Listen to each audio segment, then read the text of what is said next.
பக்கத்தில் பார்த்து ஷலோம்னு 2 பக்கமும் சொல்லணும். 2 பக்கம். பின்னாடி இருக்கவங்க தோலை தட்டி சொல்லுங்க, முன்னாடி இருக்கவங்கள பார்த்து. ஹல்லேலூயா. இதுதான் உங்கள் துக்கம் சந்தோஷமாய் மாறும். இதுதான் வாக்குத்தத்த வார்த்தைகளுக்கு. போன வாரங்களில் என்ன செய்தியை நான் கொடுத்தேன், யார் இப்போ சொல்லுவோம் செகண்ட் சர்வீஸில்? Very good. தங்கத்தில் ஆன கேருபீன்கள், கிருபாசனமே வைத்த கேருபீன்கள், சரி வந்து பாதுகாப்பினுடைய கேருபீன்கள், 4 காரியம். என்ன வாக்குத்தத்தம் கொடுத்தேன்? நீங்கள் இனிமேல் ஜாதிகளுக்குள்ளே பஞ்சத்தில் உண்டாகும் நிந்தையை அடையாதபடிக்கு விருட்சத்தின் கனிகளையும் வயலின் பழங்களையும் பெருக பண்ணுவேன். 5 காரியங்களை பேசணும். வெரி பரவாயில்லையா? தேவனின் அன்பு, வெரி குட், ஞாபகம் வந்துடுச்சு. தேவனுடைய பெருக்கம், தேவனுடைய குடியிருப்பு, தேவனுடைய முன்னெச்சரிக்கை ஆலோசனை, தேவனுடைய பாதுகாப்பு. கரங்களை தட்டி நன்றி செலுத்துவோம். ஹல்லேலூயா. 5 காட்ஸ் ப்ரொடெக்ஷன். இந்த 5 காரியத்தை சொல்லி நீங்கள் இந்த வாக்கு தத்தத்தை என்ன பண்ணணும்? ஒவ்வொரு மாதமும் பழசே வாழாக்காம வாழாக்க இதே சொல்லிட்டு இருக்கக்கூடாது. வாழாக்காம தலையாக்குவார் அப்படின்னு சொல்லிட்டு இருப்பீங்க, அதே சொல்லிட்டு இருக்கக்கூடாது. என்ன பண்ணணும்? ஒவ்வொரு அவருக்கும் போர் அடிச்சிடும், நமக்கும் போர் அடிச்சிடும். அதனால் என்ன பண்ணணும்? ஒவ்வொரு மாதமும் அந்த 4 பாயிண்ட் 5 பாயிண்ட் இருக்க அதை சொல்லி நம்ம ஜெபிக்கும் பொழுது அந்த பாயிண்ட் நம்ம மைண்டில் வரும், வாக்குத்தத்தம் மைண்டில் வரும். பிறகு என்ன பண்ணோம்? ஒரு 5 வருஷத்தில் ஒரு 100 வாக்குத்தத்தம் உங்கள் மனசில் இருக்கும். ஜெபிக்கும் பொழுது ஒவ்வொரு இடத்துல 100ன்னு சொல்லி ஜெபிச்சிங்கன்னா அவள் தான் அவன் அப்படியே தூங்கி விழுந்து அவன் எங்கே தற்கொலை பண்ணிப்பான். அட்லீஸ்ட் 1 2 அந்த இடத்துல புது வாக்குத்தத்தை சொல்லும்பொழுது அவர்கள் உற்சாகம் அடைவார்கள். சரி, இன்றைக்கு இதனுடைய வார்த்தையை கவனிப்போம். போன வாரங்களில் 4 மிக முக்கியமான காரியங்கள், 2 காரியங்களை நம்ம பார்த்தோம். அதில் வந்து மிக முக்கியமாக நம்ம பார்த்தது எப்படி கேருபீன்கள் உருவாக்கப்பட்டார்கள். ஹல்லேலூயா. ஆண்டவர் தேவன் ஆவியானவர் தங்கத்தினாலான கேருபீன்களை மோசேக்கு காமிச்சு அது செய்யின்னு சொல்கிறாரு. அப்புறம் எசேக்கியேல் சொல்கிறா, ஆண்டவரே எப்படி ஆண்டவரே கேருபீன்கள் உருவாக்கப்பட்டுச்சு அப்படின்னு கேட்கும்பொழுது தேவன் என்ன பண்ணுறாரு? ஆண்டவர் தேவன் எப்படி கேருபீன்கள் உருவாக்கப்பட்டு எசேக்கியேல் புத்தகத்தில் 1ஆம் அதிகாரத்தில் ஆண்டவர் கேட்குறான். ஆண்டவர் ஆரிஜின் அப்படின்னா உருவாக்கப்பட்ட விதம். 2வது அப்பியரன்ஸ் எப்படி இருக்கும். 3வது வாட் ஆல் த கேரக்டர்ஸ், அவருடைய குணநலங்கள் என்ன அப்படின்னு சொல்லி 4 காரியங்களை அவன் கேட்குறான். 4 காரியங்களை சொல்லித்தராரு. சரியா? அதற்கு பிறகு நாம் இன்றைக்கு பார்க்க போகிற காரியம் அந்த கேருபீன்களுடைய வேலைகள் என்ன இல்லை, பவர்ஸ்ன்னு சொல்லுவாங்கள்ல, அதனுடைய வேலைகளுடைய வல்லமை, கேருபீன்களுடைய வேலைகள் என்ன அப்படின்னு சொல்லி. உங்களுக்கு வேலைகள் என்னன்னு என்ன சொல்லுவீங்க? அதுபோல் ஒவ்வொரு உருவாக்கப்பட்ட மனுஷனுக்கும் தேவன் என்ன பண்ணுறாரு? வேலைகளை கொடுத்துருக்கிறார். சூரிய சந்திர நட்சத்திரங்கள் அது வேலைகளை செய்கிறது. மரம் செடி கொடிகள் என்ன செய்யுது? கனிகளை கொடுக்கிறது, பூக்களை கொடுக்கிறது இல்லையா? உருவாக்கப்பட்ட அத்தனையும் ஒரு காரியத்தை செய்யுது. அதே போல் மனுஷன் என்ன பண்ணுறான்? தன்னுடைய வேலைகளுக்கு சாப்பாட்டுக்கு வேலை செஞ்சுட்டு பிறகு தேவனை என்ன பண்ணுறான்? துதிக்கின்றான், போற்றுகின்றான், தேவனை ஆராதிக்கின்றான், ஜெபிக்கின்றான், வருகையை கொடுத்து மற்ற இடத்துல எடுத்து சொல்கின்றான், தேவனுடைய ராஜ்யத்துக்கு போக வேண்டும் என்று வாஞ்சை இருக்கிறான், 1000 வருட அரசாட்சியை பங்கு வர வேண்டும் என்று ஒரு பெரிய வந்து வைராக்கியத்தை வைத்தார். இத்தனை காரியங்கள் ஒரு மனுஷனுக்கு தேவன் கொடுத்திருக்கிறார். அதே போல் இந்த தேவதூதர்களை தேவன் உருவாக்கி அந்த தேவதூதர்களுக்கு ஆண்டவர் 14-15 காரியங்களை கற்றுக் சேருபீம் சேராபீன்கள், கேருபீன்கள், சேராபீன்கள்.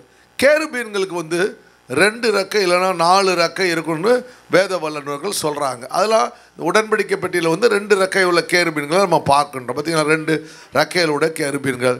அந்த கேருபீன்களை பார்க்கும்பொழுது அது எப்படி இருக்குது அப்படின்னா அந்த வசனத்தை ஃபஸ்ட்டு வாசிங்க. 3ஆவது அதிகாரத்தை மறுபடியும் இந்த பிக்சருக்கு வருவோம்.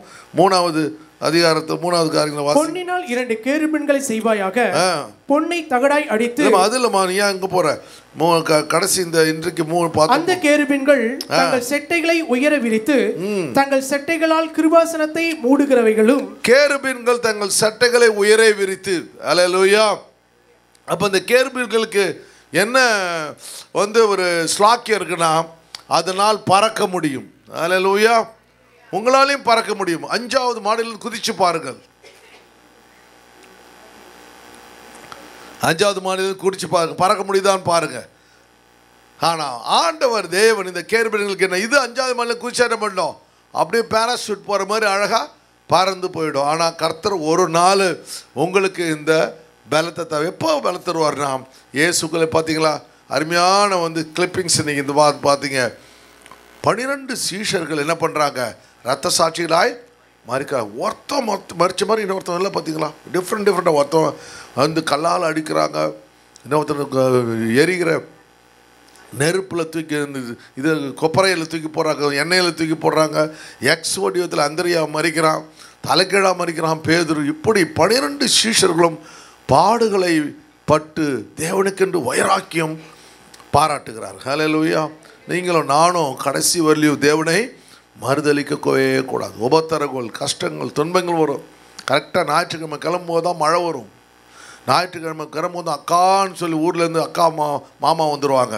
எல்லாத்தையும் என்ன பண்ணணும், தூக்கி போட்டு, இல்லை நாளைக்கு தயவுசெய்து வராதிங்க, நாளைக்கு எனக்கு ஆராதனை அப்படின்னு சொல்லிட்டு ஆண்டவர்கிட்ட என்ன பண்ணோம், பொருத்தனை பண்ணி இந்த 7 வருஷங்கள் கர்த்தர் கிருபையில் நான் எந்த நாட்டுக்கும் ஒரு ஞாயிற்றுக்கிழமை கூட மிஸ் பண்ணாமல் கர்த்தர் கிருபை செய்தார். நான் ஆண்டவர்கிட்ட சொன்ன, ஆண்டவரை இந்த 7 வருஷம் வரலையும் எந்த நாட்டுக்கும் போனேன், ஆனால் ஞாயிற்றுக்கிழமை மிஸ் பண்ணக்கூடாது. 7 வருஷம் கர்த்தர் கிருபையில் அந்த பொருத்தனையை தேவன் நிறைவேற்றினார். இனிமேல் நான் போவேன், இனிமேல் மறுபடியும் ஆரம்பிச்சிட்டேன். அதுதான் சரி. இது 7 வருஷங்கள் எந்த இது ஞாயிற்றுக்கிழமை கர்த்தருக்கு நல்ல சுகம் பலம் உங்களுக்கு கொடுத்து, அதுபோல் கர்த்தர் உங்களுக்கு சுகபல ஆரோக்கியத்தை தேர்வுற. இவ சட்டைகளை உயிரை விரித்த பறக்கிற ஒரு சக்தியை கர்த்தர் நமக்கு அதுக்கு தரப்போகிறார். நம்ம மரித்து ஆண்டவர் எழுந்து போல 3ஆம் நாள் உயிரோடு எழுந்து, ஆண்டவர் உயிரோடு பறந்தாரா? பறக்கலை. ஆண்டவர் காற்றையும் கடலை அதட்ட எல்லாம் செஞ்சார், ஆனால் பறக்கலை. என்னைக்கு ரிசரக்டட் பாடி அந்த உயிர் தெளிந்த சரீரம் வந்த பொழுது அப்படியே கலிலேயரே ஏன் வானத்தை அண்ணாந்து பார்த்து கொண்டிருக்கிறீர்கள், வானத்துக்கு போன கிறிஸ்து மறுபடியும் வரப்போகிறார். ஹல்லேலூயா. அப்போ அவருக்கு ஆக்சிஜன் தேவையில்லை, அப்படியே மேலே போயிடுறாரு. அதே இயேசு அந்த மேகலூடா திரும்ப வரப்போகிறார். ஏன் வரப்போகிறாரு? உங்களையும் என்னையும் அழைத்து செல்ல கர்த்தர் வரப்போகிறார். ஹல்லேலூயா. கேருபீன்கள் சேராபீன்கள் போற்றிடும் எங்கள் பரிசுத்தரே. நல்லா ஸ்ட்ராங்கா பாடணும். கீழே போகுது.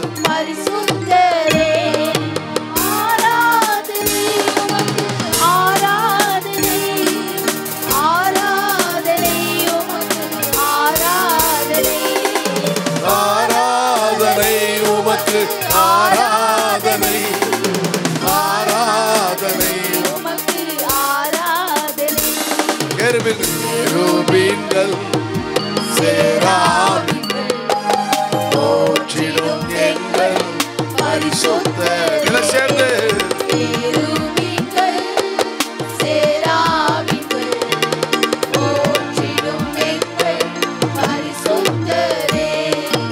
ஆராதனை ஆராதனை. Very good. ஆராதனை உமக்கு ஆராதனை.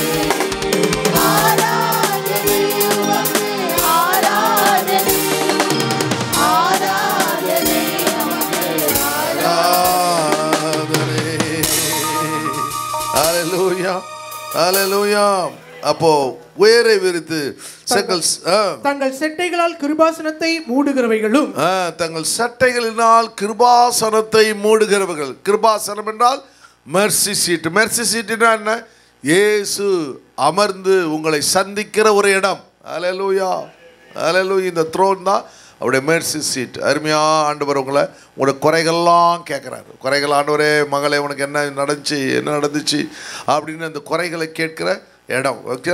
ஆண்டவர் எப்படி ஒரு ராஜா சிங்காசனத்தில் வைக்கும்பொழுது உங்கள் பிரச்சனைகளை கேட்பாரு, அதுபோல் ஆண்டவர் மெர்சி சீட்டை வச்சிருக்கிறார். ஆண்டவர் குறைகளை கேட்கிற ஒரு இடம். சரி. ஒன்றுக்கொன்று எதிர்முகம் உள்ளவைகளுமாய் இருக்கிறது. பார்த்தீங்களா? அப்போ அந்த மெர்சி சீட்டில் உட்காந்து நீங்கள் ராஜாக்கள் பார்க்கும்போது பார்த்துருக்கீங்க. பார்த்தீங்களா? ராஜாக்கள் நிற்பாங்க. ராஜாக்கள் சிம்மாசனத்தில் உட்காந்துருப்பாங்க. 2 பேக்க என்ன பண்ணுவாங்க? அந்த வெண்சாமரை வீசிக்கிட்டு இருப்பாங்க. அங்கே கார்ட்ஸ் நிற்பாங்க. இப்போ பார்த்தீங்களா, பிரைம் மினிஸ்டர், சீஃப் மினிஸ்டர் நிற்கிறாங்க, அந்த செக்யூரிட்டி கார்ட்ஸ் நிற்கிறாங்க பாருங்க, பக்கத்தில் அப்படியே நிற்கிறாங்க, பார்த்தீங்களா, நிற்கிறாங்க. அதுபோல் ஆண்டவர் என்ன பண்ணுறாரு, ஆண்டவர் அதன் மத்தியில் ஆண்டவர் இருக்கிறத காண்பிக்கிறது. ஹல்லேலூயா. சபையை அது உதாரணமாக கர்த்தர் சொல்றார். சரி, கேருபீன்களின் முகங்கள் கிருபாசனத்தை நோக்குகிறவைகளாய் இருப்பதாக. அந்த கேருபீன்கள் முகம் எதை நோக்கிறது? கிருபாசனம். கிருபாசனம் என்றால் அந்த கிருபாசனம் பெட்டி, அதுக்கு கீழே என்ன இருக்கு? ஆரோனுடைய தலிர்ந்த கோல், அப்புறம் கற்பலகைகள், அப்புறம் மண்ணா வைக்கப்பட்ட பாத்திரம். அப்படின்னா ஏன் பார்க்குதுன்னா, ஒவ்வொரு நாளும் நீ எப்படி இருக்க வேண்டும்? ஆண்டவர் உன்னை வழி நடத்த வேண்டும். ஆரோன் மோசே என்பவர் கையால் ஒரு ஆட்டு மந்தையை போல நீர் வழி நடத்தினீரே. ஹல்லேலூயா.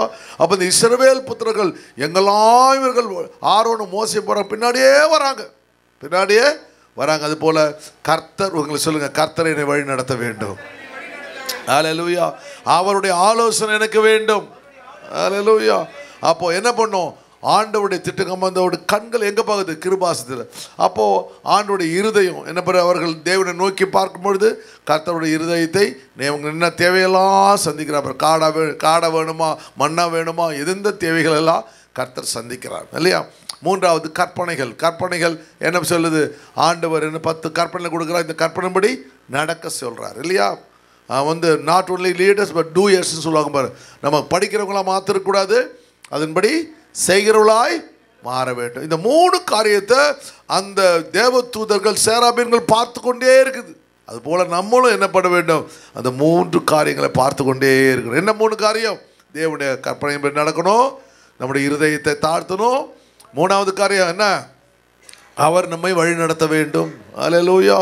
அப்போ இந்த குவாலிட்டிஸை ஆண்டவர் இந்த கேராபீன்கள் மூலமாக சபைக்கு தேவன் கற்றுக் கொடுக்கின்றார். ஹல்லேலூயா. சரி, ஆண்டவருடைய கரம், தேவனுடைய தயவுகள் இருக்கிறத பார்க்கணும். 21ஆம் வசனம் வாசிங்க.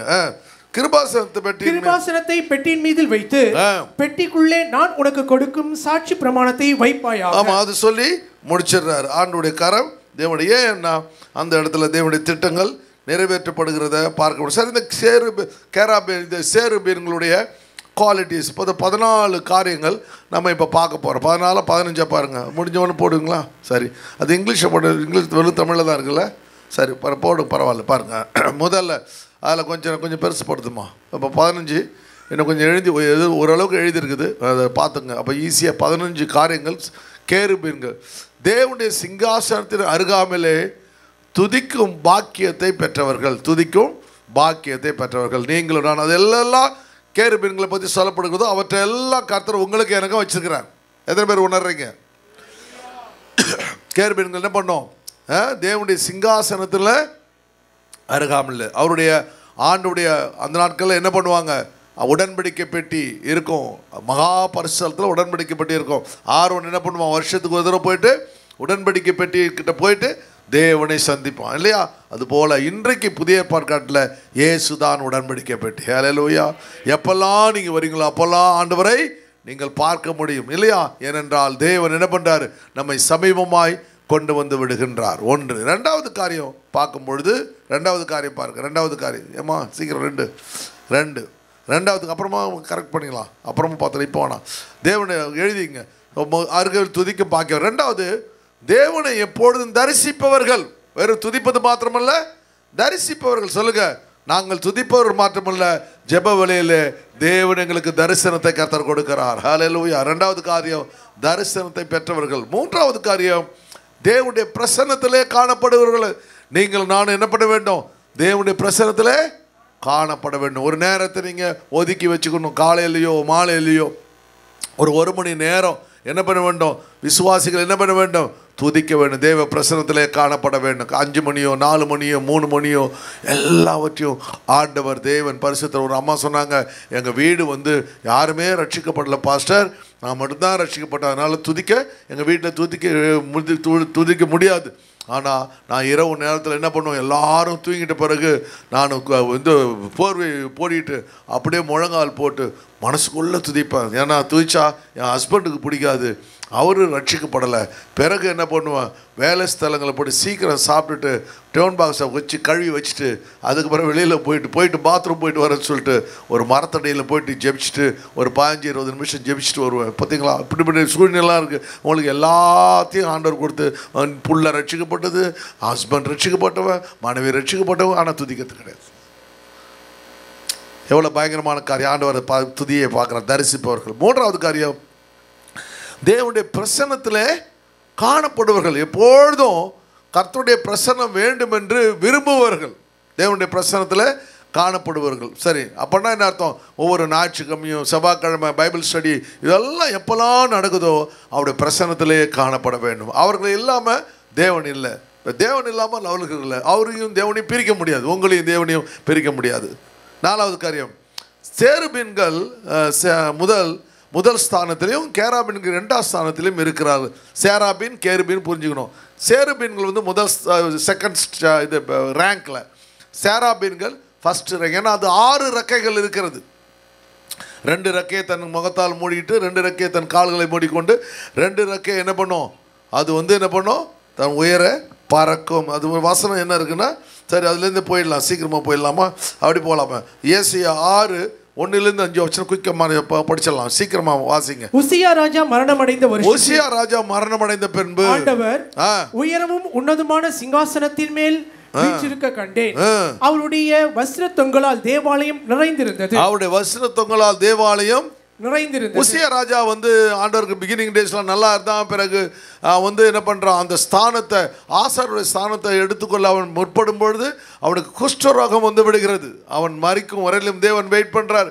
போன பிறகு ஆண்டவர் என்ன பண்ணுறாரு, தன்னுடைய பிரசன்னத்தை காண்பிக்கின்றார். வாசிங்க. சேராபீன்கள் அவருக்கு மேலாக நின்றார்கள். சேராபீன்கள், ஹல்லேலூயா, சேராபீன்கள் அவர்கள் நின்றார்கள்.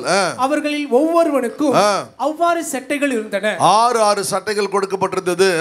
அவனவன் 2 சட்டைகளால் தன் முகத்தை மூடி, 2 சட்டைகளால் தன் கால்களை மூடி, 2 சட்டைகளால் பறந்து ஒருவரை ஒருவர் நோக்கி, சேனைகளின் கர்த்தர் பரிசுத்தர் பரிசுத்தர் பரிசுத்தர், பூமி அனைத்தும் அவருடைய மகிமையால் நிறைந்திருக்கிறது என்று கூப்பிட்டு சொன்னார். நீங்க இந்த ரோமன் கேத்தலிக் சர்ச்சில் போட்டா அந்த இது என்ன பண்ணுவாங்க, ஒரு சிலுவை வச்சுருப்பாங்க, அது மேலே ஒரு டூமாக இருக்கும் பாருங்க, அதில் இது படம்லாம் போட்டிருப்பாங்க பாருங்க, பறக்கிறதெல்லாம் போட்டிருப்பாங்க பாருங்க, குழந்தை பறக்கிறதெல்லாம் வருது பாருங்க, எல்லாமே இதெல்லாம் அவங்க அந்த காலத்தில் எல்லாம் பார்த்துருக்காங்க பாருங்க, எல்லாத்தையும் ரிசர்ச் பண்ணியிருக்காங்க பாருங்க. அதெல்லாம் பாருங்க, அது என்ன செய்யும், பரிசுத்தர் பரிசுத்தர் பரிசுத்தர்னு பூமியை நோக்கி அவருடைய மகிமையினால் நிறைந்திருக்கென்று கூப்பிட்டு சொன்னார்கள். ஹல்லேலூயா. அதுபோல் தேவனுடைய விசுவாசி என்ன செய்ய வேண்டும், ஒவ்வொரு நாளும் என்னுடைய தேவன் பரிசுத்தர் என்று சொல்ல வேண்டும். ஹல்லேலூயா. உங்களுடைய உறவினர்கள் மத்தியில், நண்பர்கள் மத்தியில், அவனுடைய சிநேகிதர் மத்தியில் என் தேவனை போல ஒரு பரிசுத்தர் இல்லை. ஹல்லேலூயா, ஹல்லேலூயா, ஹல்லேலூயா. அப்படி பூமி அனைத்திற்கும் கூப்பிட்டு சொன்னார்கள். வேலை செய்கிற இடங்களில், வியாபாரம் செய்கிற இடங்களில் என்ன செய்யணும், ஆண்டவரை குறித்து நீங்கள் சொல்ல வேண்டும், சுவிசேஷம் சொல்ல வேண்டும். ஹல்லேலூயா. அதுபோல கர்த்தரை நம்ம துதிக்க வேண்டும், உயர்த்த வேண்டும். அப்புறம் 4, கூப்பிடுகிறவர்களின் சத்தத்தால் வாசல்களின் நிலைகள் அசைந்து, வாசல்கள் நிலைகள், அப்போ அவர்கள் கூப்பிடும் பொழுது என்ன பண்ணுது, அந்த கூப்பிடு வாசல் நிலைகள், செத்து போன வாசல் நிலைகளுக்கு உயிர் உண்டாகிறது. அதுபோல பாவத்தில் மரித்தவர்கள் ஆண்டவர் அவர்களை உயிர்ப்பிப்பார், மறுபடியும் ஞானஸ்தானம் எடுக்க வைப்பார், பாவத்தில் மரிக்க வைப்பார், மறுபடியும் புதிய சிருஷ்டியாய் கர்த்தர் உருவாக்குவார். ஹல்லேலூயா. ஆலயம் புகையினால் நிறைந்தது. ஆலயம் தேவ புகையினால் நிறைந்தது. சரி, அப்போ அத்தனை காரியங்கள் என்ன பண்ணிருக்காங்க. அதில் மறுபடியும் அடுத்த பாயிண்ட் வாங்க, சீக்கிரமாக வாங்க. அதுக்கப்புறம் என்ன, 5வது பாயிண்டா 4வது பாயிண்டா? 5வது பாயிண்டா? 5 6 6வது பாயிண்ட். 5வது துதிப்பது. பாருங்க, ரொம்ப முக்கியமான பாயிண்ட். அவர்கள் துதிப்பதை நிறுத்தினால் தேவனுடைய பிரசன்னத்திலிருந்து தள்ளப்படுவார்கள். அதுக்கப்புறம் மறுபடியும் வேலையெல்லாம் போய் ரெக்கமெண்டேஷன் இதெல்லாம் எழுதி கொடுத்தாலும் சேர்த்துக்க முடியாது. தப்பு செஞ்சால் பயங்கரமான வானத்துக்கு ஏறுவேன் வரப்படுவாங்களும் ஆராதனை கொடுத்த வீட்டு சொன்ன உடனே டக்குன்னு கீழே தள்ளிடுறார். அன்னைக்கு விழுந்தவன் தான் இன்னைக்கு மேலே போடல, பார்த்தீங்களா? அதுபோல் நாம் தேவனுடைய பிரசன்னத்தில் என்ன இருக்க வேண்டும், தேவனை நாம் துதிக்கிறத நிறுத்தவே கூடாது. நாம் ஆண்டவரை மறுதளித்தா தேவன் நம்மை மறுதளித்து விடுவார். ஹல்லேலூயா. அதனால் தேவனை விட்டு போகக்கூடாது. எதாவது 5வது பாயிண்ட். 6வது பாயிண்ட்டு, அப்போது சேருபீன்களும் கேராபீன்களும் ஒரே இடத்துல தேவனுடைய சிங்காசனத்தில் அருகாமையிலே ஊழியம் செய்கிறார்கள். நீங்களும் நானும் ஒருவரை ஒருவர் ஃபைட் பண்ணிக்கூடாது. அந்த ஒரு மனம் ஒற்றுமை ஏக சிந்தை வர வேண்டும். விசுவாசிகள் சண்டை போடக்கூடாது. சேருபீன்கள் குப்பத்தில் ஃபஸ்ட்டு ரேங்க்கு செகண்ட் ரேங்க் இருந்துச்சு. சேராபீன்கள் ஃபஸ்ட் ரேங்க்கு, கேருபீன்கள் 2வது ரேங்க்கு. இருந்தாலும் ஒருவரை ஒருவர் சண்டை போட்டு ஒரே இடத்துல இருந்து தேவனை துதித்து தேவனை மகிமைப்படுத்துகிறார்கள். ஹல்லேலூயா. அதுபோல் உயர்ந்தவன் தாழ்ந்தவன் ஏழை பணக்காரன் அந்த ஜாதி இந்த ஜாதி எந்த காரியமும் இல்லை, கர்த்தரை மகிமைப்படுத்த வேண்டும். 7வது காரியம் என்னென்னா, தேவன் அங்கே இருக்கிறாரோ அங்கே சிங்காசனத்தை சுமக்கிறார்கள். ஹல்லேலூயா. இது ரொம்ப பயங்கரமான பாயிண்ட். இது ஆண்டவர் இருக்கிற இடத்துல கர்த்தர் என்ன பண்ணுவாராம். சில இடங்களில் பார்த்தீங்கன்னா தலைவர் வருகிறார்னு சொல்லி அந்த சேர் எடுத்தது போடுவாங்க பாருங்க. எடுத்தது தலைவர் வருகிறார்னு சொல்லி சேர் எடுத்தது போல கர்த்தருடைய சிங்காசனத்தை சுமக்கிறவர்களாக இருக்காங்க. உடன்படிக்கை பெற்ற ஆசாரிகள் சுமக்கிறாங்க பார்த்தீங்களா, எங்கெங்கெல்லாம் கொண்டு போகிறாங்க. அதுபோல் இந்த தேவத்தோடு என்ன பண்ணாங்க, தேவனை சுமக்கிறார்கள். அந்த கழுதை இயேசு சுமந்தது பார்த்தீங்களா, எல்லாம் பார்த்தீங்களா, எல்லாம் அக்யூரேட்டாக எழுதி வச்சுருக்கு பார்த்தீங்களா. எவ்வளோ காரியம் அவங்களுடைய புக்கை, யூத புக்கில் இவ்வளோ காரியம் எழுதி வச்சுருக்குது. அவ்வளோ காரியங்களை தேவன் அவர்களை வெளிப்படுத்தியிருக்கிறார் இல்லையா. தேவனுடைய சிங்காசனத்தை சுமப்பறோம். நீங்களும் நானும் யாரை சுமக்கணும், இயேசுவை சுமக்க வேண்டும். ஹல்லேலூயா. தம் உள்ளத்தில், நம்முடைய தோள்களில், நம்ம இல்லத்தில், எல்லா இடத்திலும் இயேசு பிரதிபலிக்கப்பட வேண்டும். ஹல்லேலூயா. 8வது காரியம், 8வது அவர்கள் துதிப்பதை, அவர்கள் பரிசுத்தமாக்கப்பட, அவர்கள் துதிக்க துதிக்க துதிக்க என்ன நடக்குது, பரிசுத்தமாகிறார்கள். நீங்களும் நானும் துதிக்க துதிக்க என்ன பண்ணுறோம், நம்ம உள்ளம் எல்லாமே பரிசுத்தமாகிற, முகம் பிரகாசிக்கிறது. ஹல்லேலூயா. நான் அடிக்கடி சொல்லும் போது எந்த பவுடரும் போட தேவையில்லை, கர்த்தருடைய பிரசன்னம் உங்களை பிரதிபலிக்க வைக்கும். ஹல்லேலூயா. 8வது காரியம். 9வது காரியம், அவர்களுக்கு தேவன் அளவில்லாத ஞானத்தை கொடுத்திருக்கிறார். ப்ரோ ஆக்டிவ்னவங்க, நடக்க வேண்டியது செய்ய வேண்டியதை முன்னாடியே அவங்க என்ன பண்ணுவாங்க, செய்வார்கள். நீங்களும் அப்படியே இருக்கணும், ஞானம் உள்ளவர்களாக இருக்க வேண்டும் இல்லையா. ஒவ்வொரு இடத்தை பார்த்தா தப்புன்னு தெரிஞ்ச உடனே அதை சரி செய்ய வேண்டும். தேவன் உங்களை அதற்கென்றே வைத்திருக்கின்றார். ஹல்லேலூயா. ஹல்லேலூயா. ஒரு இடத்துல இருக்குது, ஒரு இடத்துல ஏதோ ஒரு கரை இருக்குது. அந்த கரை வந்து நீங்கள் பார்க்குறீங்க, வந்தவொடனே சேரில் பார்க்குறீங்க, அந்த கரை இருக்குது, பக்கத்தில் உட்காந்துடுறீங்க. என்ன செய்யணும், அதை இந்த கரையோ நான் பார்த்துட்டேன் இன்னொன்று பார்க்காத வந்து உட்காருமே, அவனால் அந்த இடத்த தொடச்சிருக்கோம். ஹல்லேலூயா. வந்தவொடனே சொல்லணும், இந்த கரை இருந்ததுமா, நான் அது மேலே உட்காரல, உனக்காக தொடச்சி வச்சோம்னா அவங்க உங்கள் வாழ்க்கை முழுவதும் மறக்கவே மாட்டாங்க.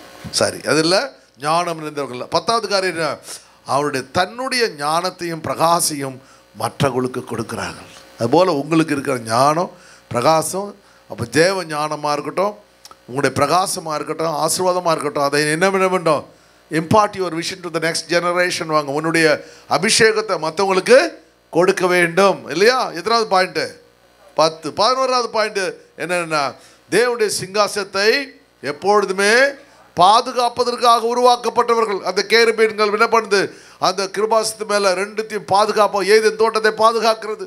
அப்போ பாதுகாப்பதற்காக, அதே போல் நீங்களும் நானும் இந்த தேசத்தை பாதுகாப்பதற்காக உருவாக்கப்பட்டவர்கள். ஹல்லேலூயா.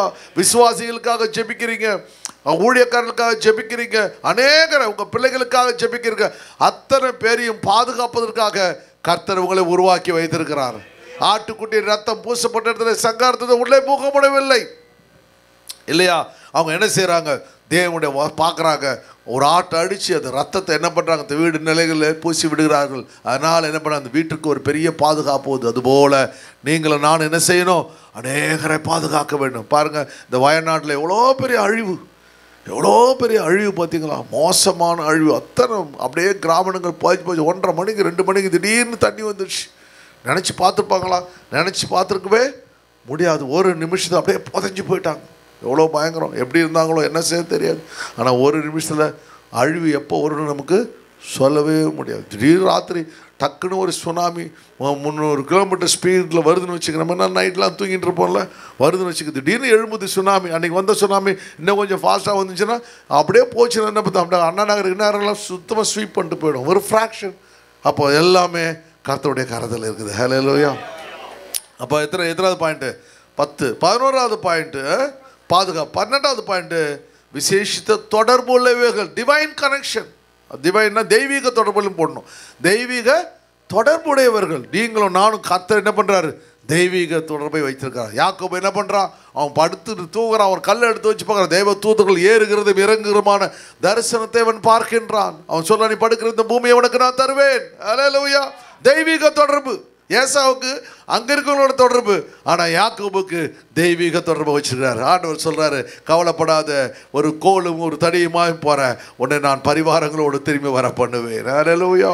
அப்போ அந்த தெய்வீக தொடர்பு அவன் சந்ததி ஆசீர்வதிக்கப்படுகிறது. தேவன் யாக்கோபுடைய பேரை மாற்றி இஸ்ரவேலாய் மாற்றி விடுகின்றார். அதுபோல கர்த்தர் என்ன பண்ணார்?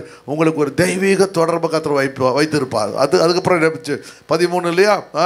அப்புறம் 13ஆம் பாயிண்ட், பரிசுத்த தேவனை எப்பொழுதும் துதிக்கிறாங்க. நாம் போட்டோமில்ல இல்லையா?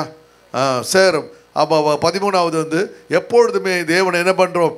பரிசுத்தர் பரிசுத்தர் சொல்ல சொல்ல சொல்ல நாம் பரிசுத்தமாக்கப்படுகிறோம். அல்லேலூயா. ஒரு டிட்டர்ஜென்ட் என்ன பண்ணுது? அந்த டிட்டர்ஜென்ட் வந்து எப்படி அந்த இடத்த கழுகுறதோ சுத்தமாக்குறதோ, அதுபோல் ஒரு கிருமி நாசினி என்ன பண்ணுது? அந்த பூச்சிகள்லாம் சாக அடிச்சு பாருங்க. ஹிட்டுன்னு ஒன்று வச்சுருக்கான் பாருங்க. அது அடித்தவொன்னு டக்குன்னு கர்ப்பம்பூச்சி செத்து போது பாருங்க. அதுபோல் தேவையில்லாத காரியத்தெல்லாம் நம்ம விடுறதுக்கு அவரை பரிசுத்தர் சொல்ல சொல்ல சொல்ல கர்த்தர் நம்மை சுத்திகரிக்கின்றார். அல்லேலூயா. 14ஆவது காரியம், தேவனுடைய அருகிலே சேரும் பாக்கியத்தை பெற்றவர்கள். பக்கத்திலே சிங்காசன பக்கத்திலே தேவனை துதிச்சிட்டு இருக்காங்க. அதனால் பழைய ஏற்பாட்டு நாட்களில் யாரும் வந்து தேவனுடைய சிங்காசனத்து பக்கத்தில் போக முடியாது. ஆனால் புதிய ஏற்பாட்டு நாட்டில் இயேசு ரத்தம் செஞ்சு நம்முடைய பாவங்களை ஆண்டவர் மன்னித்ததுனால அவருடைய அருகாமையில் போகிற பாக்கியத்தை தேவன் நமக்கு கொடுத்திருக்கிறார். ஹல்லேலூயா. 15ஆவது பாயிண்ட், கள்ளம் கபடம் இல்லாதவர்கள், இன்னசென்ட். அப்போ நீங்களும் நான் எப்படி இருக்க வேண்டும்? கள்ளம் கபடம் இல்லாமல் இருக்கணும். நான் அடிக்கடி சொல்லுவேன், கன்னிங்னஸ் இருக்கக்கூடாது, கிளவர்னஸ் இருக்குன்னு சொல்லுவேன். நம்ம யாரையும் பழிவாங்கிற எண்ணங்களோ ரிவெஞ்ச் டேக்கிங்கோ இருக்கக்கூடாது. பழிவாங்கிற எண்ணம் இருக்கக்கூடாது. எப்படி இருக்கணும்? கிளவர்னஸ், புத்திசாலித்தனமாய் நடந்து கொள்ள வேண்டும். 16ஆவது பாட்டு, எப்பொழுதுமே குழந்தையை போல சுவாபம் கொண்டு வரும். நீங்கள் பார்த்துருக்கீங்களா? அந்த ரோமன் கத்தோலிக் சர்ச்சில் அந்த சின்ன ரக்கம் கட்டி சின்ன குழந்தை பறக்கிற மாதிரி போட்டு, இதெல்லாம் இதுலேருந்து எடுத்தது தான். இதெல்லாம் இது எடுத்தது பார்த்தீங்களா? போட்டிருக்கு பார்த்தீங்களா? அப்போ குழந்தை போல் சுவாபம். இப்போ நீங்கள் பார்த்தீங்கன்னா உங்களுக்கு தெரியும், அங்கே போய் அந்த அந்த அதில் என்னென்ன படம் போட்டிருக்கோ எல்லாம் இதில் 16 பாயிண்ட் இதில் இருக்குது. இந்த எல்லாத்தையும் அந்த நாட்களில் போட்டிருக்காங்க பார்த்தீங்களா? அப்போ அந்த ஆண்டவர் தேவன். அப்போல்லாம் எனக்கு தெரியாது எல்லாம் என்னத்துக்கு அந்த குழந்தை படம் போட்டு ரக்கையை வச்சுட்டு நினச்சிட்டு இருந்தேன். ஆனால் இப்போ தான் தெரியுது எல்லாம். இப்படி அந்த தேவதூதர்களை பிரசவிக்கப்படுகிறார்கள். தேவனுடைய திட்டங்கள் மாறுகிறத பார்க்க முடிகிறது. சரி, ஸோ அப்போ இப்போது நம்ம 4வது பாயிண்ட்டு போயிடலாமா? 5வது 4வது பாயிண்ட். குயிக்காக டைம் ஆயிடுச்சு. சீக்கிரம் 4வது பாயிண்ட் 25 22 குயிக்கா 25 22 வாசிங்க சீக்கிரம். அங்கே நான் உன்னை சந்திப்பேன், கிருபாசனத்தின் மீதிலும் சாட்சி பெட்டி நிற்கும் 2 கேருபீன்கள் நடுவிலும் இருந்து நான் இஸ்ரவேல் புத்திரருக்காக உனக்கு கற்பிக்கிற போகிறெல்லாம் உன்னோட சொல்லுவேன். இங்க ஆண்டவர் சொல்றாரு, அந்த சாட்சி பெட்டியை வைக்கிறார் பாருங்களா, உடன்படிக்கை பெட்டி. அந்த உடன்படிக்கை பெட்டி பக்கத்தில் என்ன இருக்கு? மேலே என்ன இருக்கு? 2 கேருபீன் இருக்கு. அந்த கேருபீன்கள் நடுவில் இருந்து நான் உன்னை சந்திப்பேன். அல்லேலூயா. அவர் யாரு? ராஜாதி ராஜா, கர்த்தாதி கர்த்தர். அல்லேலூயா. அதுதான் மெர்சி சீட். அதை வச்சிருக்கு பாருங்க. இந்த கேருபீன்கள் தேவ தூதர்கள் இருக்கிறாங்க. அந்த தேவ தூதர்கள் நடு மத்தியில் அவர் ஒரு உருவம் இருக்காது, ஆனால் அந்த சத்தத்தை மட்டும் அவர்கள் கேட்பார்கள். நம்ம தேவனுக்கு உருவம் கிடையாது. அல்லேலூயா. நம்முடைய தேவனை ஆண்டவனை ஆராதிக்கும் பொழுதெல்லாம் அப்படியே கண்களால் ஆவியோடு உண்மையோடு முறை தொழுது கொள்வாய். ஆவி இருந்தால் போதும், உண்மை இருந்தால் போதும். கர்த்தர் நீ எங்கே நிற்கிறியோ அங்கே கர்த்தர் தென்படுவார். அல்லேலூயா. அப்போது அங்கே என்ன நடுமத்தியில் இருக்கிறாரு. அந்த வசனம் பாருங்க, நான் உன்னை சந்திப்பேன், கிறிஸ்பாசத்து மேலும் சாட்சி பெட்டி நிற்கும் 2 கேருபீன்கள் நடுவிலும் இருந்து நான் இஸ்ரவேல் புத்திரனுக்கு கற்பிக்கும். ஏன்னா சாட்சி வச்சுக்கிட்டு சொல்கிறாரு பாருங்க. சாட்சி நான் கோர்ட்டில் போயிருக்கேன் நிறைய முறை. அங்கே இந்த ஜட்ஜி சொல்லும்போது என்ன பண்ணுவாங்க? பக்கத்தில் இருக்கிற அந்த ஆட்கள் எழுதுவாங்க, அப்படியே எழுதுவாங்க. போன வாரம் என்ன நடந்துச்சு எழுதுவாங்க. உடனே கம்ப்யூட்டரில் வரும் அப்படியே அந்த வேர்டிக்ட்டு கம்ப்யூட்டர். இப்போ சர்வே வர்றதில்லை, அது வேறு. எல்லாம் கம்ப்யூட்டரில் அழகாக எழுதுவாங்க எல்லாத்தையும். அப்போ அந்த சாட்சி வச்சுக்கிட்டு ஆண்டவர் பேசும்பொழுது பார்த்திங்களா, வானம் எல்லாம் கேட்குது. நம்ம இந்த வாக்குத்தத்த ஆராதனையில் பார்த்து மலைகள் கேட்கிறது, ஆறுகள் கேட்கிறதுன்னு வாசம் பாருங்கள். அதுபோல் கர்த்தர் சாட்சியோடு கூட தான் சாட்சி பெட்டியது. பேசுவேன். இந்த வசனங்கள் பாருங்கள். நம்பர்ஸ் புத்தகம் என்னாகமோ 7:89 பாருங்க. 7 தேவனோட பேசும்படி மோசே தேவனோடு பேசும்படி ஆசரிப்பு கூடாரத்திற்குள் பிரவேசிக்கும் போது ஆசரிப்பு கூடாரத்துக்குள் பிரவேசிக்கும் பொழுது தன்னோட பேசுகிறவரின் சத்தம் சாட்சி பேட்டின் மேல் உள்ள பாத்தீங்களா? கிருபாசனமான அப்ப இதுதான் ஆசரிப்பு கூடாரம். நீங்க இப்ப உள்ள வந்திருக்கீங்க, தேவனுடைய சத்தத்தை கேட்கிறீர்கள். ஹல்லேலூயா. ஆமா, பிரவேசிக்கும் பொழுது தன்னோடு பேசுறவரின் சத்தம் சாட்சி பெட்டியில் மேலுள்ள கிருபாசனத்தை 2 கேருபீன்கள் நடுவில் உண்டாக கேட்பான். நான் என்னென்னலாம் சொல்லணும் அப்படியே இருக்குது பார்த்தீங்களா? ஹல்லேலூயா. அப்போ 2 கேருபீன்கள் கேட்கிறது, இந்த சாட்சி பெட்டி இருக்குது, உடன்படிக்கை பெட்டி இருக்குது. அதுபோல அந்த தேவன் அங்கே அவரோடு கூட பேசுவார். ஹல்லேலூயா. அப்போ ஆண்டவருடைய விண்ணப்பங்களை, ஆண்டவருடைய திட்டங்களை நாம் அறிந்து கொள்ளும் பொழுது கர்த்தருடைய ஆசீர்வாதங்களும் தேவ தயவுகளையும் கர்த்தர் நம்ம மேலே வச்சிருக்கிறார். ஹல்லேலூயா. 1 சாமுவேல் புத்தகம் 4ஆம் அதிகாரத்தில் பார்க்கும் பொழுது இங்கே பெலிஸ்தர்கள் என்ன பண்ணுறாங்க, யுத்தத்திற்கு பெலிஸ்தர்களோடு கூட இஸ்ரவேலுக்கும் பெலிஸ்தருக்கும் பயங்கரமான யுத்தம் நடக்குது. பெலிஸ்தர்கள் யாருன்னா அவர்கள் ஏசாவுடைய சந்ததி. ஏசா நோவாவுடைய பிள்ளை பேர் ஹாம். ஹாமிலிருந்து நிறைய பேர் என்ன பண்ணாங்க, ஈஜிப்து, காசா எல்லாத்துலேயும் போகிறாங்க. அதில் பெலிஸ்தர்கள்லாம் கலந்து இருக்கிறார்கள். அவர்கள் எல்லாம் என்ன பண்ணுறாங்க, இவர்களோடு கூட யுத்தத்துக்கு வராங்க. யுத்தத்துக்கு வரும்பொழுது அப்போது யுத்தத்தில் இஸ்ரவேலர்கள் மடிந்து நிறைய பெரிய பாயிண்ட் இது. யுத்தத்தில் மடிஞ்சு போயிடுறாங்க, தோற்று போயிடுறாங்க. அப்பொழுது இவங்களுக்கு என்ன செய்யறதுன்னு தெரியல. அவங்க போயிட்டு என்ன பண்ணுறாங்க, போயிட்டு உடன்படிக்கை பெட்டியை கொண்டு வா அப்படின்னு சொல்கிறாங்க. உடனே உடன்படிக்கை பெட்டி கொண்டு வர போகும்பொழுது அங்கே ஒப்பனி பினகாஸ் என்ன பண்ணுறாங்க, உடன்படிக்கை பெட்டியின் அருகாமலே நின்று கொண்டிருக்கிறார்கள். ஆனால் யுத்தத்தில் தோல்வி ஏற்படும். ஏன் தோல்வி எடுப்பதுன்னா, உடன்படிக்கை பெட்டி ஒரு பரிசுத்தமான ஒன்று. பெலிஸ்தர்கள் என்ன நினைக்கிறாங்கன்னா இந்த உடன்படிக்கை பெட்டினா ஒரு பெரிய ஒரு ஒரு ஒரு மரத்தில் ஆனால ஒரு பெட்டி, அதை கோல்டு கவர் பண்ணியிருக்காங்க, ஒரு 2 தண்டுகள் போட்டப்பட்டிருக்கு. ஆனால் உள்ள என்ன இருக்குன்னு பெலிஸ்தர்களுக்கு தெரியாது. ஹல்லேலூயா. உள்ள என்ன இருக்குது? இஸ்ரவேலர்களுக்கு வழி நடக்க வேண்டிய கற்பனைகள் உள்ளே இருக்கிறது. தன்னை தாழ்த்த வேண்டிய மண்ணா வைக்கப்பட்ட பாத்திரம் இருக்கிறது. 3வது அவர்களை வழி நடத்த வேண்டிய கோல். இது பெலிஸ்தருக்கு தெரியாது.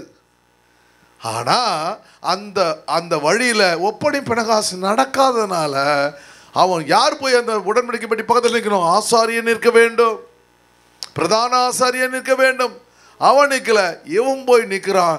உடன்படிக்கை பெட்டியை அவன் சுமக்க வேணும், இவன் சுமந்துட்டு வந்தனால பெலிஸ்தர்கள் இஸ்ரவேலர்கள் வெட்டுண்டு விழுகிறார்கள். பெலிஸ்தர் உடன்படிக்கை பெட்டி பிடிபடுகிறது. பிடிபட்டு பெலிஸ்தருடைய ராஜ்யத்துக்கு போகுது. கர்த்தர் அவர்களை அடிக்கின்றார். ஹல்லேலூயா. ஏன்? அந்த கற்பனைகள் யாருக்கு கொடுக்கப்பட்டது? இஸ்ரவேலருக்கு கொடுக்கப்படுது. நீங்களும் நானும் எந்த இடத்துக்கு போகிறோமோ அங்கே கர்த்தர் தேவ மகிமையை நாம் பறைசாற்ற வேண்டும். ஹல்லேலூயா. ஆண்டவருக்கு மிகுந்த பிள்ளைகளாய் மாறவும் இல்லைன்னா நமக்கு தோல்விகள் வந்துவிடும். ஹல்லேலூயா. எந்த சடங்காச்சாரத்துக்கு நம்ம என்ன செய்யக்கூடாது, அடிபணிவே கூடாது. ஹல்லேலூயா. நீங்கள் போங்க, நலுங்கு வைக்க போங்க, அப்புறம் என்ன இருக்குமா, என்னென்னமோ இருக்குதம்மா, நலுங்கு வைக்க, நலுங்கு தானே, நலுங்கு வைக்க போங்க, சந்தனம் பூசுங்க, வளையல் போடுங்க, என்னென்னமோ செய்யுங்க.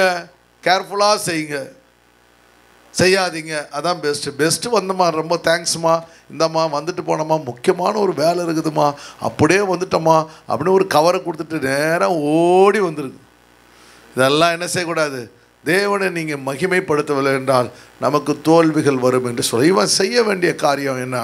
இவன் ஆசாரியன் இல்லை, இவன் தேவனுடைய திட்டத்தினால் உருவாக்கப்பட்டவன் இல்லை. இவனுங்க 2 பேரும் பிள்ளைகளாக இருந்தாலும் அவர்கள் அந்த சாங்டிட்டி, அந்த பரிசுத்தத்தை காத்துக்கொள்ளாதனால தோல்விகள் வந்து விடுகிறது. அதனால் ஆண்டோடைய சமூகத்தில் அருமையான தேவனுடைய பிள்ளைகளை நாம் மிக மிக ஜாக்கிரதையாக இருக்க வேண்டும் என்று வேதாகமம் நமக்கு கற்று நிறையா இருக்குது. ஏலியை பற்றிலாம் சரி, நம்ம இன்னொரு நாளைக்கு இதை எடுக்கிறேன். இந்த கவனிங்க, 4வது பாயிண்டில் மிக முக்கியமாக எபிரேயர் புத்தகம் 4ஆம் அதிகாரம் 16ஆம் வசனம் வாசிங்க.